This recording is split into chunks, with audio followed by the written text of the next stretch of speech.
ஒரு முஸ்லிமை பொறுத்தவரை, ஒரு முஹ்சினை பொறுத்தவரை, இந்த உலக வாழ்க்கை என்பது அவன் விரும்பியது போல் நடக்காது.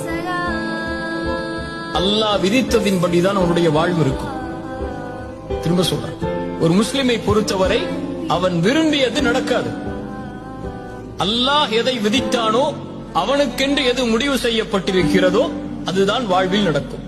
அதனால் இந்த உலகத்தில் ஒரு முஹ்சினை பொறுத்தவரை எது அவனிடத்திலிருந்து எடுக்கப்பட்டாலும், எது அவன் விரும்பியது நடக்காவிட்டாலும், அவன் தேடிய உறவு கைகூடாவிட்டாலும், அவனை பொறுத்தவரை அவன் மனதில் நினைப்பது இது அல்லாஹ்வுடைய நாட்டத்தில் உள்ளது.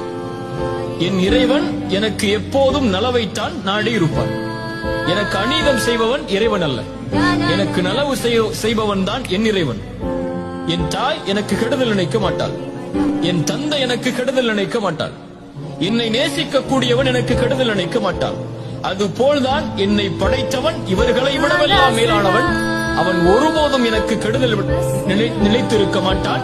அவன் நாடியது நடந்திருக்கிறது, நடப்பது எனக்கு நல்லது, நான் அதை விரும்பாவிட்டால் என்பதைத்தான் ஒரு முஃமின் தன்னுடைய வாழ்க்கையின் அடிப்படையாக கொண்டிருப்பான்.